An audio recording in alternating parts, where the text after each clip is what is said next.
الله الحمد لله وكفى وسلام على عباده الذين اصطفى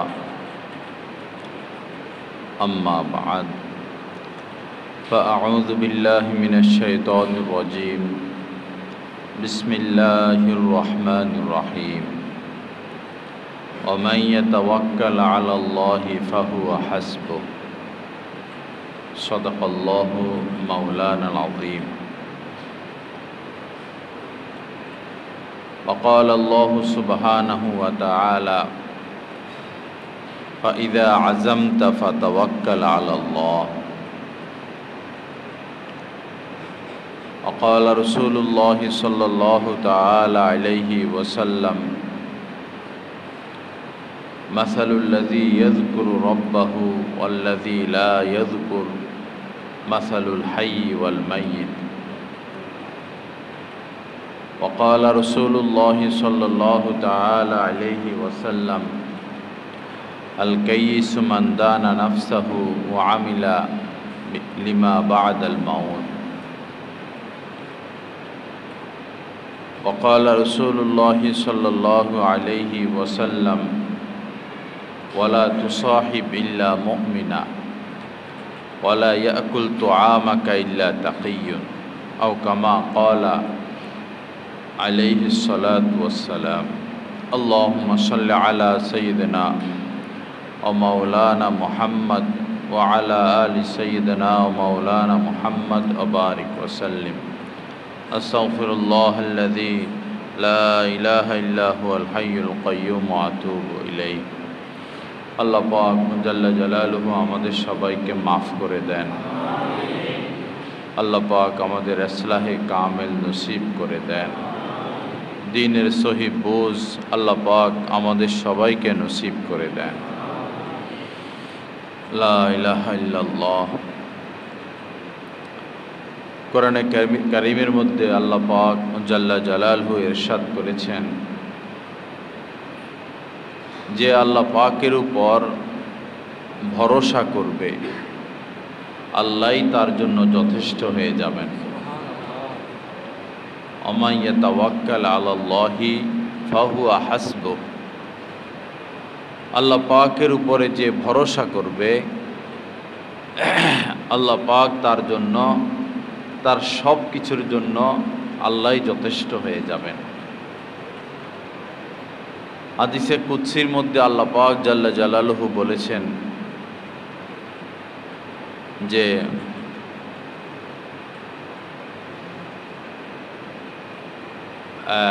আনা ইনদা যন্নি আবদি বি, আনা ইনদা যন্নি আবদি বি। আমার বান্দা আমার ব্যাপারে যেমন ধারণা রাখবে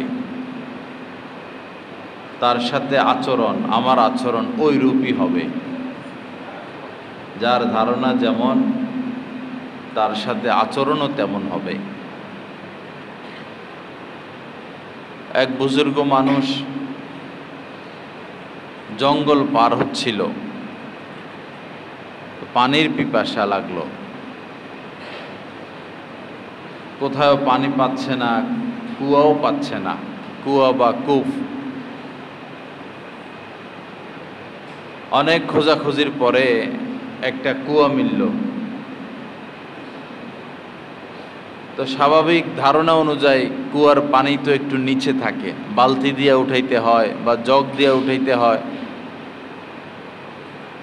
তো তিনি একটি বালতি নিয়ে আসলেন, এসে কুয়া থেকে পানি উঠাইলেন আর পাশে গাছের ছায়ায় বসে পানি পান করতেছেন। কিছুক্ষণের মধ্যে দেখলেন হরিণের দল আসলো, অনেকগুলো হরিণ পানি পান করার জন্য। তো হরিণের তো আর বালতি নাই, জগ নাই, হাত নাই, আল্লাহর উপর ভরসা করা ব্যতীত তাদের আর কোনো উপায়ও নাই। তারা এসে কুয়ার কাছে আসলো, কুয়াতে মুখ দিল, সাথে সাথে কুয়ার পানি উপরে আপনাতেই উপরে উঠে গেল। পেট ভরে তারা পানি পান করলো। ইন্নাল্লাহা আলা কুল্লি শাইইন কাদির। আল্লাহ পাক সর্ববিষয়ে সর্বশক্তিমান। পরে তিনি বুজুর্গ ছিলেন, ওহী আর আসবে না, ওহী নবী রাসূলদের উপর আসতো, কিন্তু এলহাম বাকি আছে। এলহাম, বর্তমানে এলহাম বুঝতে হলে বুঝতে হবে যে মেসেজ আল্লাহ পাকের পক্ষ থেকে মেসেজ আসে স্রেফ তার খাস খাস বান্দাদের নিকট, সবার কাছে না। যারা গুনাহমুক্ত থাকে, যারা সুন্নত শরীয়ত মোতাবেক চলে এবং আল্লাহ পাকের সাথে একটা খাস সম্পর্ক গড়ে নিছে, তাদের নিকট মেসেজ আসে, এলহাম হয় তাদের। তো ওই বুজুর্গ বললেন, আল্লাহ আমি আশরাফুল মাখলুকাত, আমি পানি পান করতে আসলাম, এত নিচ থেকে আমার পানি উঠাইতে হইল, আর হরিণ আসলো তার জন্য আপনি পানি নিজে উঠাইয়া দিলেন। তো তার অন্তরে আল্লাহ পাক এলহাম করছেন যে বান্দা, তুমি পানি পান করতে আসছ, পানি খুঁজতেছ, তোমার একিন বিশ্বাস ছিল বালতির উপরে, রশির উপরে, তো তোমার বিশ্বাস অনুযায়ী তোমার সাথে আমার আচরণ। আর হরিণ তাদের তো হাতই নাই, বালতি ধরবে কিভাবে? তাদের সম্পূর্ণ ভরসা আমার উপরে। যখন তারা আমার নাম নিয়ে কুয়াতে মুখ দিল, তাদের ভরসা তো আমার উপরে, তা আমি তাদের জন্য সুব্যবস্থাপনা করে দিলাম। ওমান ইয়াতাওয়াক্কাল আলাল্লাহ ফাহুয়া হাসবু, যে আল্লাহ পাকের উপর ভরসা করবে, আল্লাহ তার জন্য যথেষ্ট হয়ে যাবেন। এখন তাওয়াক্কুলের বিভিন্ন ভুল বুঝাবুঝি আমাদের মধ্যে আছে। তাওয়াক্কুল অর্থ ভরসা করা, নির্ভর করা, যা যা করা দরকার করব, এরপরে ভরসা করব আল্লাহর উপরে। খেতে আগে আগাছা পরিষ্কার করতে হয়, এরপরে হাল চাষ করতে হয়, পানি দিতে হয়, সার গোবর দিতে হয়, গাছ লাগাইতে হয়, যত্ন নিতে হয়। এরপরে আল্লাহর উপরে, আল্লাহ তুমি ভালো ফসল দাও। এখন আপনি ক্ষেত এই পরিষ্কার করলেন না, চাষাবাদও করলেন না, পানিও দিলেন না, সারও দিলেন না, আল্লাহ তুমি ধান দাও, গম দাও, এটার নাম তাওয়াক্কুল? এটার নাম তাওয়াক্কুল না, আগেরটার নাম তাওয়াক্কুল। নবীজি যখন মক্কা থেকে ফিলিস্তিন থেকে সেই মেরাজে গিয়েছিলেন, তো বাহন হিসাবে নবীজির জন্য বোরাক আনা হয়েছিল। এটা স্পেশাল একটা যন্ত্র। সে তো আল্লাহ রাসূলের হুকুমের বাহিরে কিছুই করবে না, তার মধ্যে কোনো অবাধ্যতা নাই বোরাকের মধ্যে। এরপরেও নবীজি মক্কা থেকে ফিলিস্তিন এসে এই বোরাকের থেকে নেমে বোরাককে একটা পাথরের সাথে বেঁধে রেখেছেন। এর দ্বারা আমাদেরকে শিক্ষা দিলেন যে এটার নাম তাওয়াক্কুল।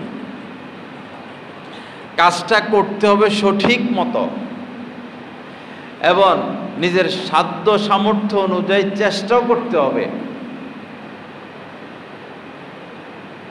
এরপর নিজের চেষ্টার উপরে ভরসা নয়, ভরসা কার উপরে? আল্লাহর উপরে, এবং যেটা হয় সেটাও মেনে নেওয়া। এরপরে যেটা হয় সেটাকেও মেনে নেওয়া। এক সাহাবী নবীজিকে বললেন, ইয়া রাসূলুল্লাহ, আমি কি উটকে বেঁধে আল্লাহর উপর ভরসা করব, না উটকে ছেড়ে দিয়ে এরপরে আল্লাহর উপর ভরসা করব? নবীজি বললেন, আগে উট বাঁধবা, এরপরে আল্লাহর উপর ভরসা করবা। এর নাম তাওয়াক্কুল।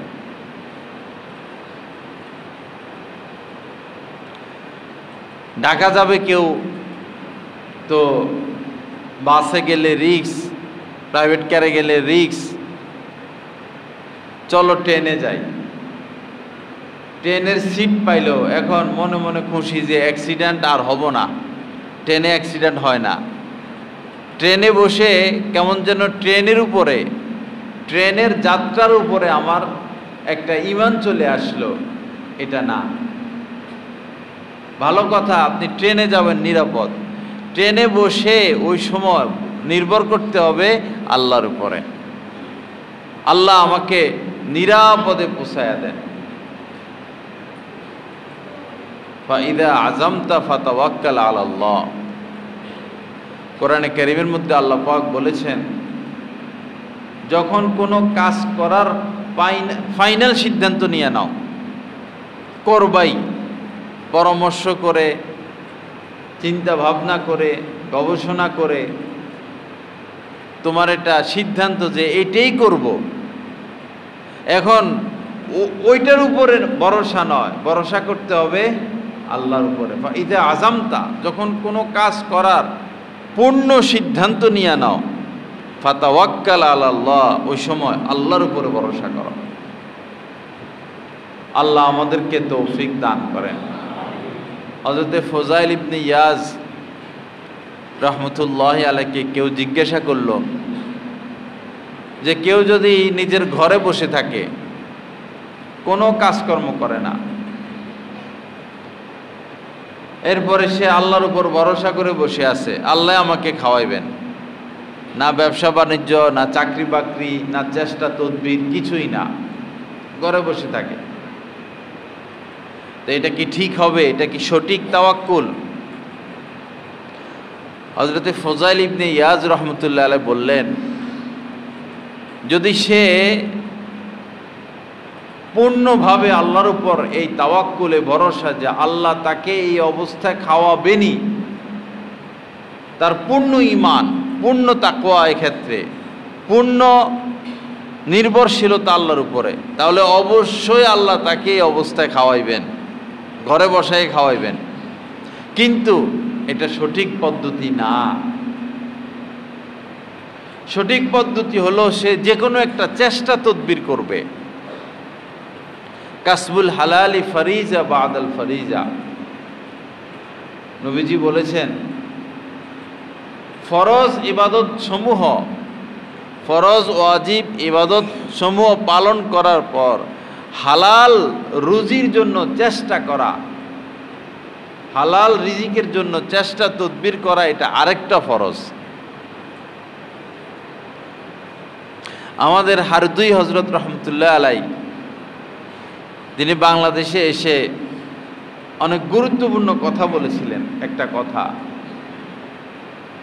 আমি ব্যাখ্যার সাথে বলি যে মসজিদে বসে অনেকে জিকির করে, আল্লাহর নাম ডাকে, ভালো কথা, এটা অনেক বড় বিষয়।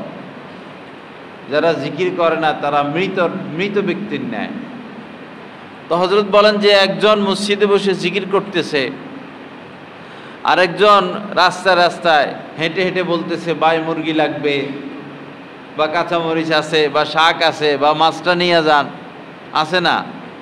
হযরত বলেন যে যে লোক মসজিদে বসে জিকির করতেছে তার থেকে যে রাস্তা রাস্তায় ঘুরে ঘুরে ভাই মুরগি লাগবে, তার মর্যাদা আল্লাহর কাছে অনেক বেশি। কারণ যে বসে জিকির করতেছে সে তো মুস্তাহাব আমল করতেছে, জিকির করা মুস্তাহাব, সুন্নত। আর যে হেঁটে হেঁটে ভাই মুরগি লাগবে সে তো ফরজ কাজে লিপ্ত। কারণ কাসবুল হালালি ফরিজা বাদাল ফরিজা, ফরজ আদায়ের পরে রিজিক তালাশ করা, এটা আরেকটা ফরজ। বাকি আমরা যেটা করি সারা দিন রাত 24 ঘন্টা শুধুই টাকার দান্দা, এটাও ঠিক না। টাকা পয়সা কামাইয়া যায় কবরে শুয়ে যাইবেন, তো লাভ হইল কি? কিছু তো নিলেন না, কিছু তো নিলাম না। ছেলে মেয়ে, স্ত্রী সন্তান,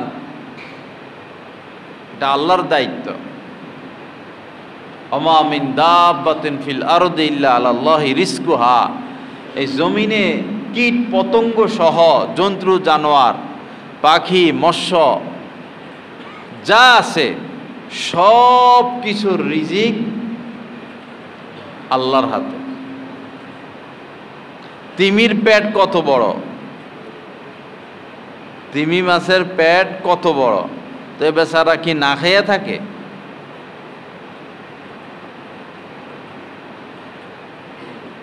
এই পৃথিবীর মানুষ সবাই মিলে যদি নিজেদের ধান্দা ভুলে গিয়া, নিজেদের ধান্দা ভুলে গিয়া যদি এক সিদ্ধান্ত নেয় যে আমরা তিমির জন্য রিজিকের ব্যবস্থা করব, কয়দিন পারবে? সবাই মিলা কয়দিন তিমিরে খাওয়াইয়া তারা রাখতে পারবে?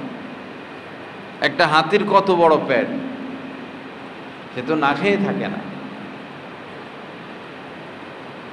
তা আমরা যেটা করি শুধুই সম্পদ সম্পদ সম্পদ সম্পদ, এটাও ঠিক না।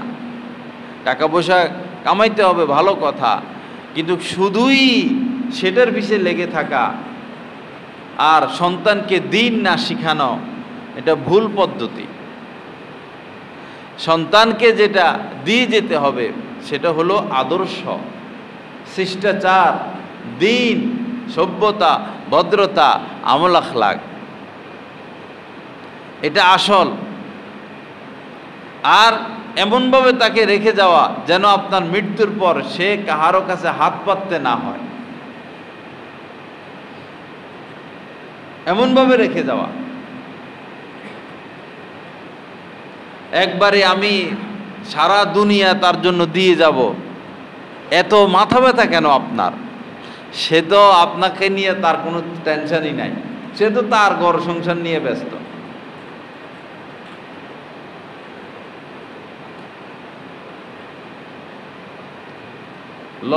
যুক্তরাজ্য বা লন্ডন, আমাদের জানা মতে লন্ডনের কোনো প্রেসিডেন্ট বা কোনো মন্ত্রী বা কোনো এমপির লন্ডনের 360টা বাড়ি নাই, আছে? এই মসজিদে যারা আছেন কেউ বলতে পারবেন যে লন্ডনের কোনো প্রেসিডেন্টের 360টা বাড়ি আছে লন্ডনে? তো বাংলাদেশের একজন মন্ত্রী সে কিভাবে এতগুলো বাড়ি সেখানে বানাইতে পারে? কাদেরকে এতদিন ভালোবাসলাম, কাদেরকে ভোট দিলাম, বরং এখন দেখি ভালোবাসা আরো বেশি।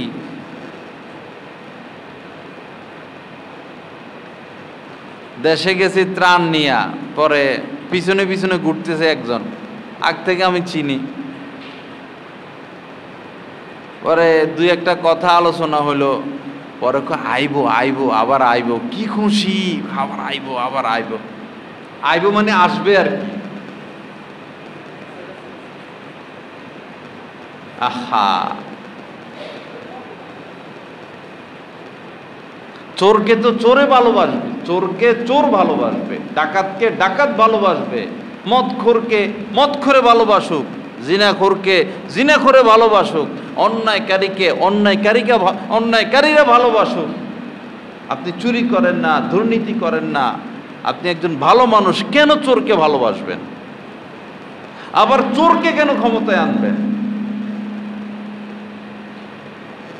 একজন শুধু আলেম এখন উপদেষ্টা, দেখেন না তার কর্মকাণ্ড? একজনকেই দেখেন, আমাদের পক্ষ থেকে একজন শুধু এখন আছে উপদেষ্টা।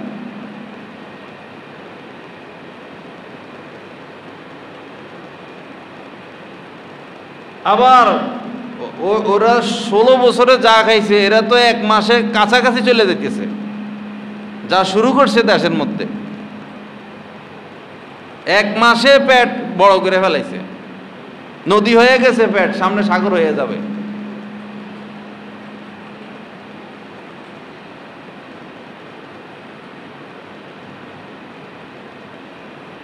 চোর ডাকাতকে যদি ভোট দেন, দুর্নীতিবাজকে যদি ভোট দেন, জাহান্নামে যাওয়ার জন্য আর কিছু লাগবে না, স্পষ্ট কথা। জাহান্নামে যাওয়ার জন্য কিছুই লাগবে না, আপনি সহযোগী হলেন। চোরদেরকে চুরি করার সহযোগী হলেন আপনি।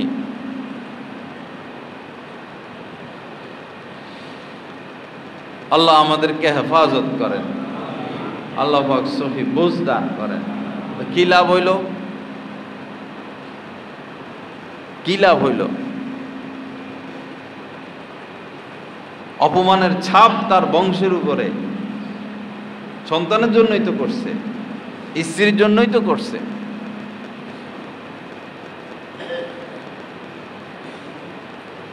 সন্তানকে আদর্শ শিক্ষা দিতে হবে। ভৈরব বাজারের এক ব্যবসায়ী মানুষ মারা গেছেন। মারা যাওয়ার আগে সন্তানদের হাত ধরে বলেছিলেন, বাবা 3 বেলার জায়গায় যদি 2 বেলা খেতে হয়,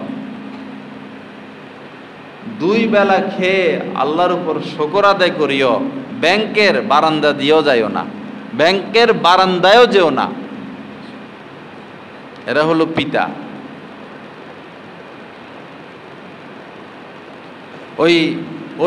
উনি মারা যাওয়ার পর ওনার ছেলেরা যত জায়গায় ওনার কমিটমেন্ট ছিল, কোনো মসজিদে, কোনো মাদ্রাসায়, কোনো এলাকায়, কোথায় কি ছিল, হাইটা হাইটা হাইটা হাইটা সম্পদ ভাগের আগে এগুলো পুরা করছে। ঋণ কি ছিল এগুলো পুরা করছে।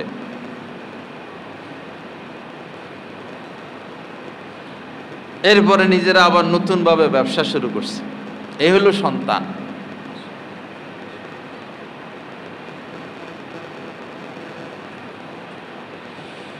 আল্লাহ পাক সহি বুঝ দান করেন।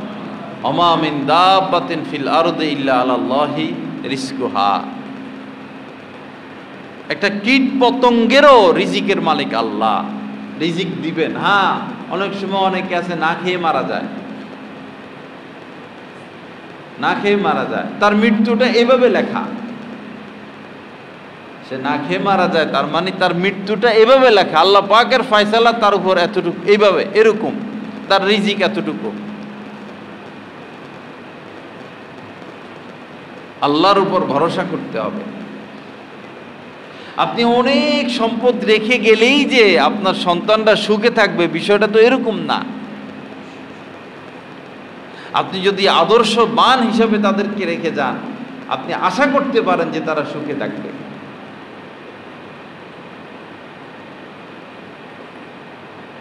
শিষ্টাচার শিক্ষা দেওয়া, আদর্শ শিক্ষা দেওয়া, নীতি নৈতিকতা শিক্ষা দেওয়া, মানবতা শিক্ষা দেওয়া।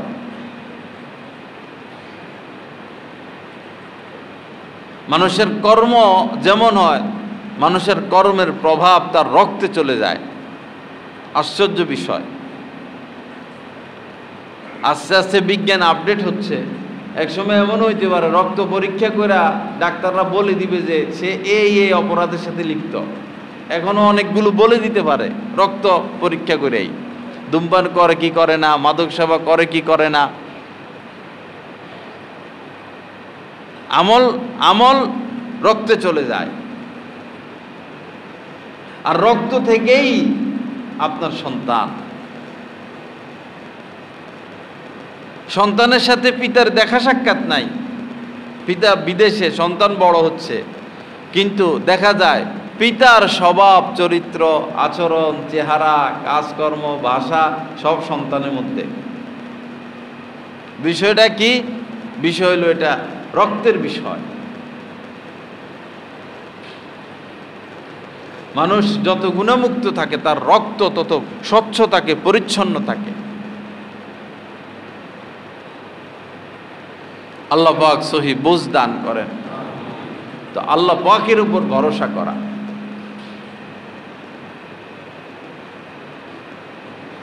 তো ফুজাইল ইবনে ইয়াজ রহমতুল্লাহ আলাইকে যখন বলা হলো যে ঘরে বসে শুধু আল্লাহর উপর ভরসা করে বসে থাকবে, উনি বললেন যদি আল্লাহর উপর সে ভরসা করার মতো করতে পারে তাহলে আল্লাহ তাকে ঘরেই রিজিক পৌঁছাবেন, কিন্তু এটা নিয়ম না।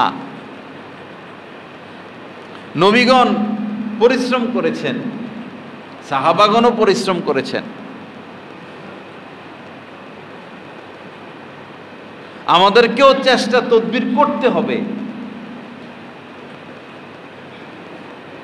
ভিক্ষা এটা জায়েজ, কিন্তু এর থেকে ঘৃণিত, জায়েজের মধ্যে ঘৃণিত দ্বিতীয় কিছু নাই। ভিক্ষা করা, তালাক দেওয়া। ফকিগণ লিখেছেন যার কাছে একদিনের খাদ্য মজুদ আছে তার জন্য ভিক্ষা করা জায়েজ নাই। আজকে চলতে পারবে সে, তাহলে এখন সে ভিক্ষা করতে পারবে না, সে কাজকর্ম করবে।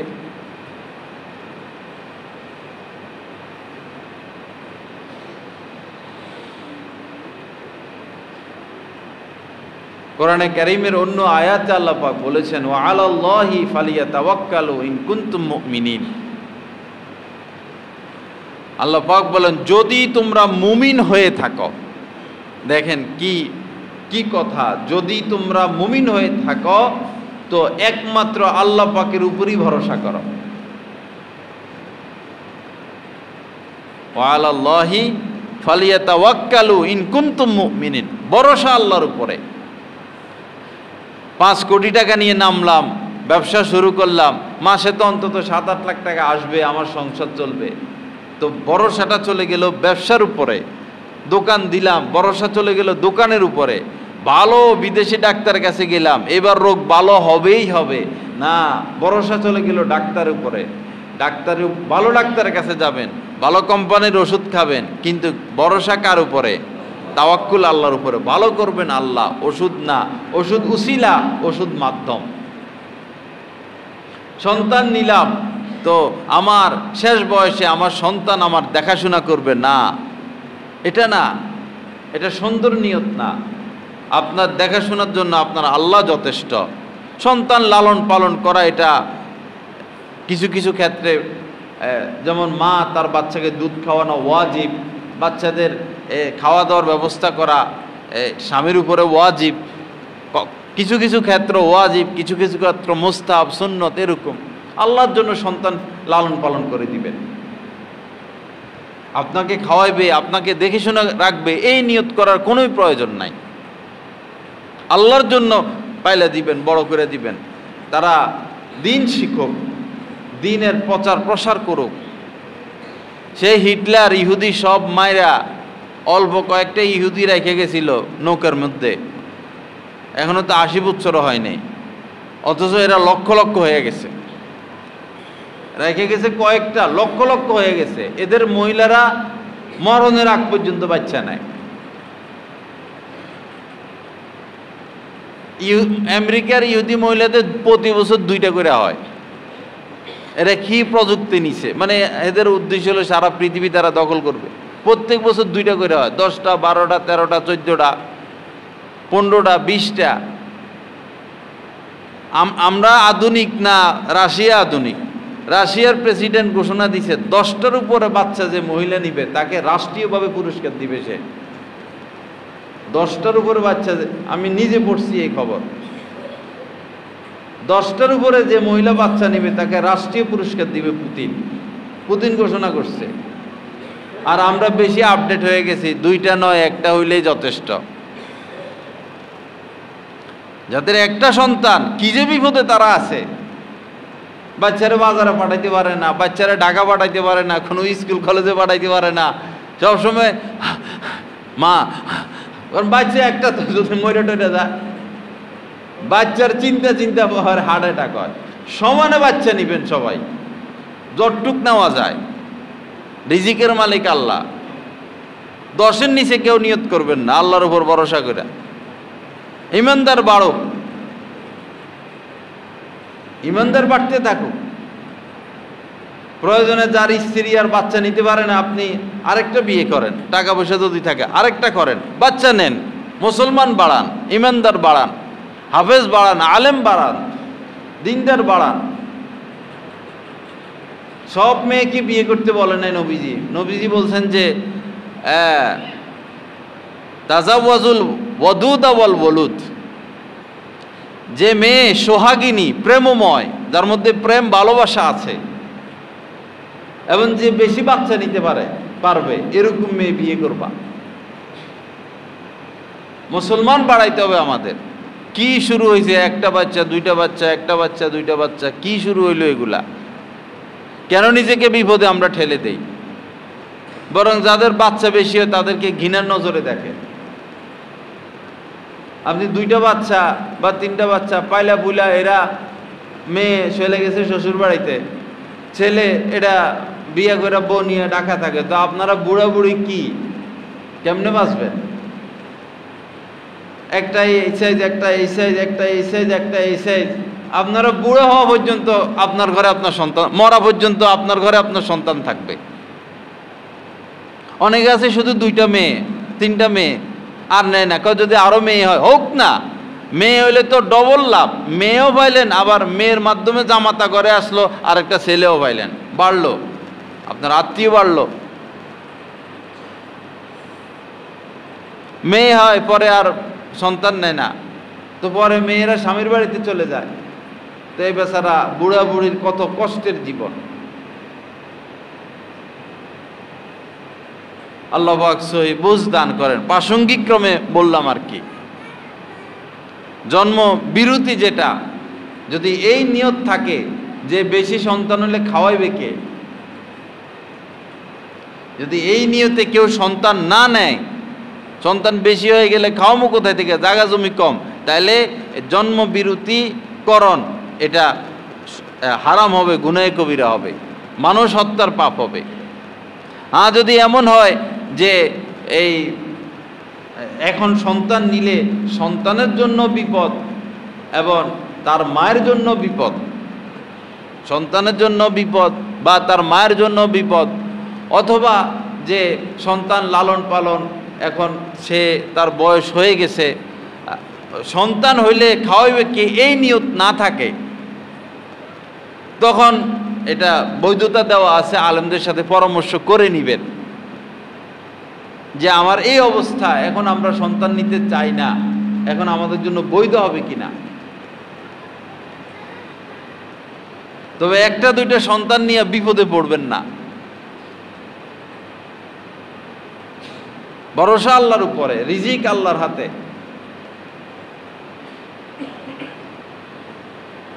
একটা সন্তান খারাপ পথে চলে গেল, আরেকটাও খারাপ পথে চলে গেল, আপনাকে কে দেখবে?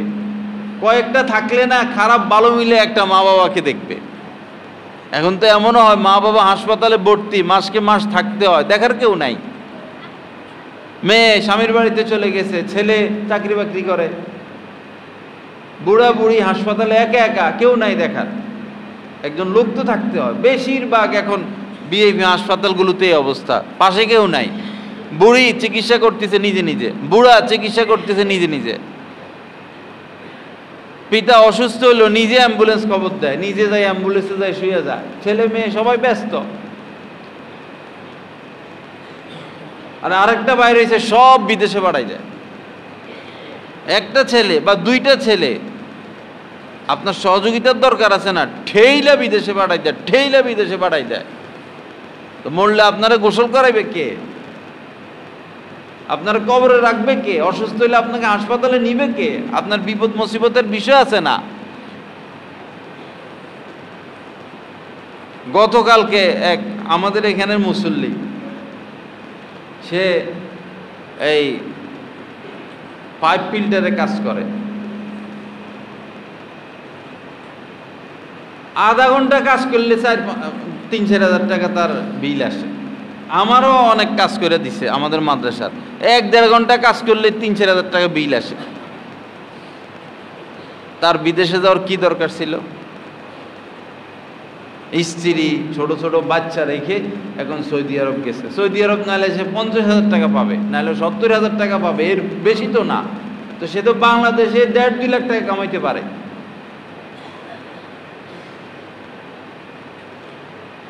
এইভাবে এই জামানায় স্ত্রীকে রেখে স্বামী বিদেশে চলে যাওয়া কঠিন বিষয়। স্ত্রী এখানে পাপে লিপ্ত হবে, স্বামী ওইখানে পাপে লিপ্ত হবে।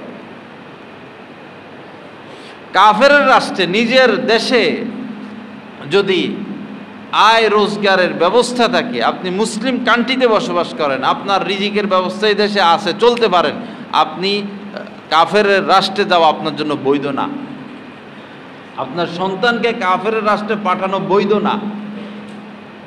সেখানে মসজিদ পাওয়া যায় না, আলেম ওলামা পাওয়া যায় না, মাদ্রাসা পাওয়া যায় না।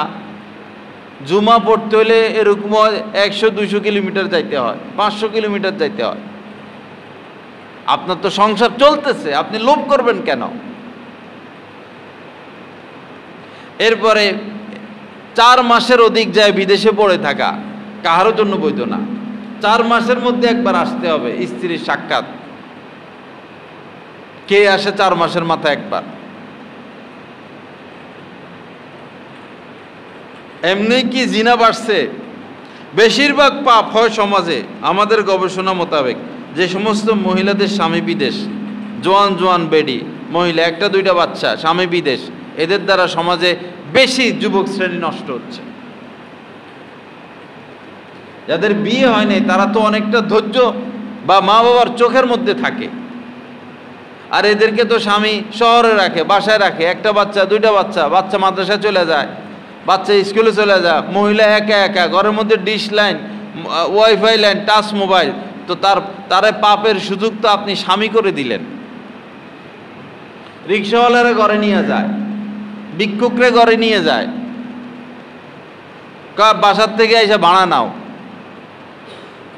ফ্রিজের কাজ করে, আইসা বলে হুজুর ফ্রিজের কাজ আর করবো না, এসির কাজ আর করবো না। এই ব্যাপার। এই হচ্ছে সমাজের পটভূমি। আমরা আছি টাকা কামানো নিয়ে।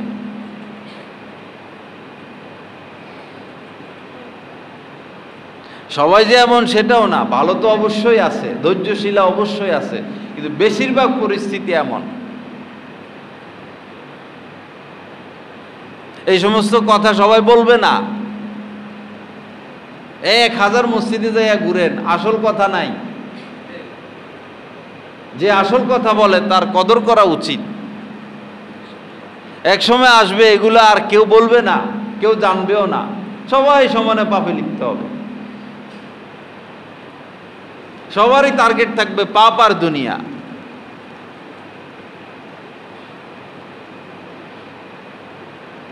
এক 1.5 লাখ টাকা দিয়া যাদেরকে কন্ট্যাক্ট করে আনা হয় ওয়াজ মাহফিলে, তাদের এগুলো বলার দরকার কি? তারা একটু সুরমুর দিয়া, তার তো উদ্দেশ্য হলো টাকা,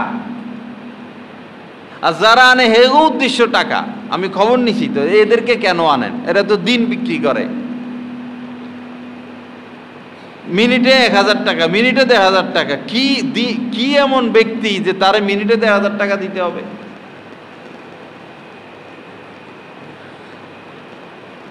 আসলে ব্যবসা। বাইরেলি একটারে দাওয়াত দিয়া বিদেশে ফোন দেয়, শহরে ফোন দেয়, পুরা গ্রামের পুরা এলাকার, আরে অমুকরে দাওয়াত দিছি, এত লাখ টাকা লাগবে, দাও টাকা পাঠাও, টাকা পাঠাও। আরে নেন। তো এরে দিলে নাহলে 1 লাখ দেয়, কিন্তু কামায় 10 লাখ। কর্তৃপক্ষ কামায় 10 লাখ, 20 লাখ। যারা এই ছবি তুলনেওয়ালাদেরকে দাওয়াত দেয়, বিভিন্ন মাদ্রাসার খবর নিছি, এদেরকে দাওয়াত দিলেন কেন? এরা কি আলেম? এরা তো গলাবাজি করে, সুরবাজি করে, চেহারা সুন্দর, আওয়াজ সুন্দর, দিন বিক্রি করে। এদেরকে মাদ্রাসার মধ্যে দাওয়াত দিলেন, এখন মানুষ তো মনে করবে এরা হক না হলে কি মাদ্রাসাওয়ালা তারা মাহফিলে দাওয়াত দিত? আপনি তো, এটা তো দলিল হয়ে গেল যে সে হক। তারা তো বয়কট করা দরকার ছিল মাদ্রাসা কর্তৃপক্ষের। কেন মাদ্রাসার মাহফিলে ছবি তুলনেওয়ালারা আসবে? তো জবাব দেয় যে এরা আইলে লোক বেশি আসবে, কালেকশনটা করতে পারবে, কালেকশন করতে পারবে।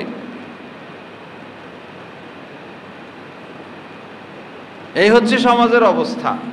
ইয়াবিউ দীনাহু বিআরাযিম মিনাদ দুনিয়া। নবীজি বলেছেন সামান্য দুনিয়ার লোভে দিন বিক্রি করে দিবে।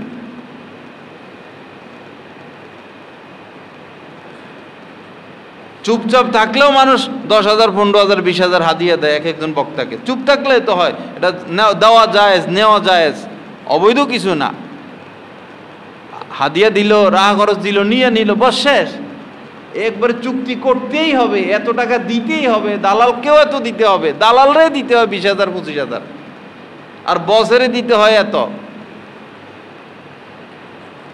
এরকম লোক যেখানে আসবে, যাবেন না সেখানে আল্লাহর হস্তে, আপনার আকীদা নষ্ট করে দিবে,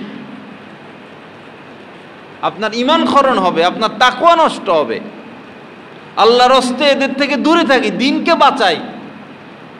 এখন এদেরকে মানুষ আলেম মনে করে, আলেম ওলামা ঘরে ঢুকে গেছে, আলেম চিনে না মানুষ, সমাজের মানুষ আলেমই চিনে না, সব আলেম ঘরে ঢুকে গেছে, মাদ্রাসায় ঢুকে গেছে, ওয়াজ মাহফিলে আসে না, যে ওয়াজ মাহফিলে কোনো পরিবেশ নাই, সব ছবি তোলা নিয়ে ব্যস্ত, রমরমা ব্যবসা। আমি ছাড়া কেউ বলবে না এগুলো। সতর্ক হন, সাবধান হন, আলেম চিনেন, আলেম ওলামা চিনেন, আলেম ওলামা সোহবতে যেতে হবে দিনকে পরিপূর্ণ করতে হলে। কেউ যদি তার দিন পরিপূর্ণ করতে চায়, আল্লাহকে পেতে চায়, দিনের উপর চলতে চায়, তাকে হক্কানি আলেমের সোহবতে যেতেই হবে, এটা ফরজে আইন। নামাজ যেরকম ফরজ, এখন আলেমকে সেটা তো চিনতে হবে।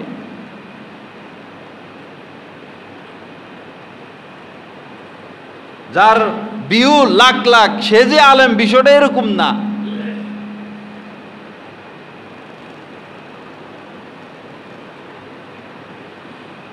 আল্লাহ পাক সহি বুঝ দান করেন, আল্লাহ পাক হক্কানি আলেমকে চিনার তৌফিক দান করেন।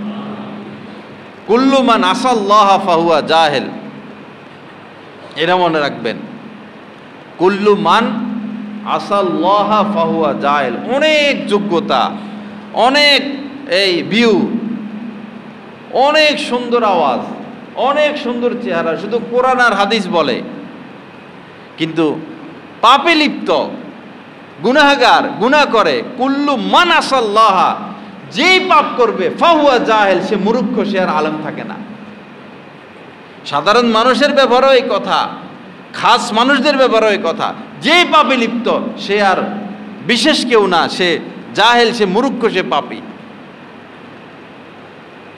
যে পাপে লিপ্ত তার থেকে দিন না নেওয়া।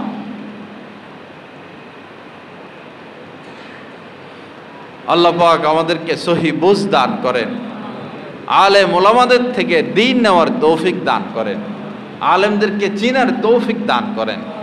আলেমদের সোহবত আপনার দিন পরিপূর্ণ হওয়ার জন্য আপনার উপর ফরজ। কারো সোহবতে আপনাকে যেতে হবে। যিনি নবীর সোহবতে যান নাই তিনি সাহাবী হতে পারেন নাই। যিনি হাফেজের সোহবতে যান নাই তিনি হাফেজ হইতে পারেন নাই। যিনি আলেমের সোহবতে যান নাই তিনি আলেম হতে পারেন নাই। যিনি ইঞ্জিনিয়ারের সোহবতে যান নাই তিনি ইঞ্জিনিয়ার হতে পারেন নাই। যিনি ডাক্তারের সোহবতে যান নাই তিনি ডাক্তার হতে পারেন নাই। যিনি কোনো দিনদার আলেমের সোহবতে যান নাই তার মধ্যে পুরোপুরি দিনও আসে নাই। বই পুস্তক পড়ে সাহাবারা দিন শিখে নাই, সাহাবারা নবীর সোহবতে থেকে দিন শিখেছেন।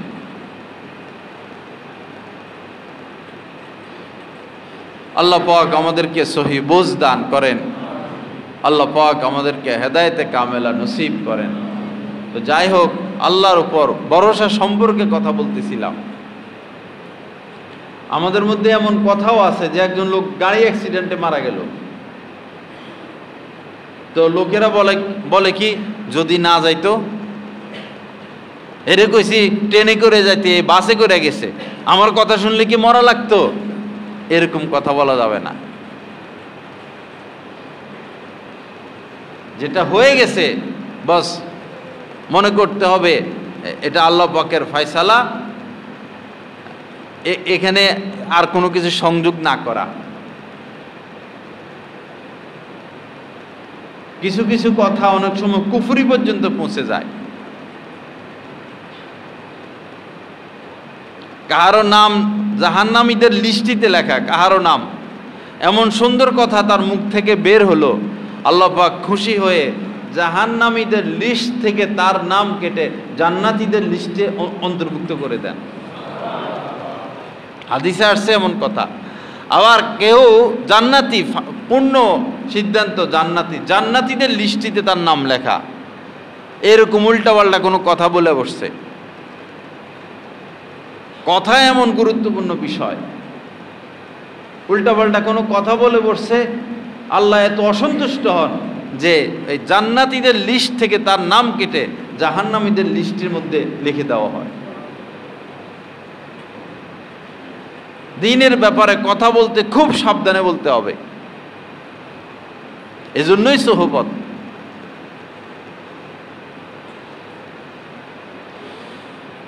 লা ইলাহা ইল্লাল্লাহ। তো আল্লাহর উপর ভরসা, যা করার সব করব, চেষ্টা ফিকির সুন্নত মোতাবেক, কিন্তু ভরসা করব আল্লাহর উপরে, ভরসা আল্লাহর উপরে। রাত্রে শুইব দরজা খোলা, না আল্লাহ আমারা বাঁচাবে না, এমন না, বরং দরজা বন্ধ করা সুন্নত। দরজা বন্ধ করবেন। এরপরে আর দরজা তো বন্ধ করছি, স্টিলের দরজা, নিচে দারোয়ান আছে, আমার আর কি হবে, চোরও আসবে না, ডাকাতও আসবে না। তো ভরসাটা চলে গেল কিসের উপরে? দারোয়ানের উপরে, স্টিলের দরজার উপরে না। সব কিছু কইরা বাস ভরসা আল্লাহর উপরে। আল্লাহ তুমি হেফাজত করো, আল্লাহ আপনি হেফাজতে রাখিয়েন। এর নাম হচ্ছে তাওয়াক্কুল। রাস্তায় বের হবেন, খুব সতর্কতার সাথে হাঁটা, গাড়িতে উঠা, গাড়ি থেকে নামা, রাস্তা পারাপার, গাড়ি চালানো, হুন্ডা চালানো। কত ছেলে ফেলে মারা যাচ্ছে প্রতিদিনই, হুন্ডা চালাইয়া কত ছেলে ফেলে মারা যাচ্ছে। মাথা গরম হয়ে যায় হুন্ডায় বসলে। কেমনে সামনের প্রাইভেট কার, সামনের ট্রাক, সামনের বাস, অটো, সিএনজিকে পিছে ফেলবে আর সামনে আগাবে, এই ধান্দায় প্রতিদিন কত বাচ্চা ঝরে যাচ্ছে। এরপরও সাবধানতা নাই। তরুণ বাচ্চাদেরকে হুন্ডা না দেওয়া, তরুণ বাচ্চাদেরকে হুন্ডা না দেওয়া, এদের রক্ত গরম, মাথা গরম।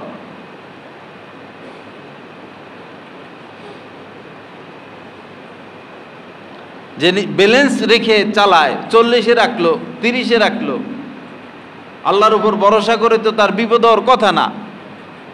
এবং এই ক্ষেত্রে সরকারি আইন আছে, হেলমেট পরতে হবে।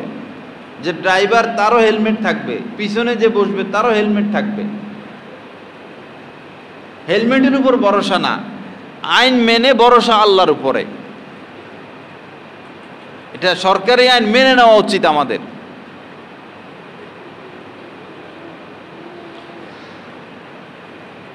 তো আলাল্লাহি ফালিয়াতাওয়াক্কালু ইন কুনতুম মুমিনিন, যদি তোমরা মুমিন হও আল্লাহর উপরে ভরসা করো।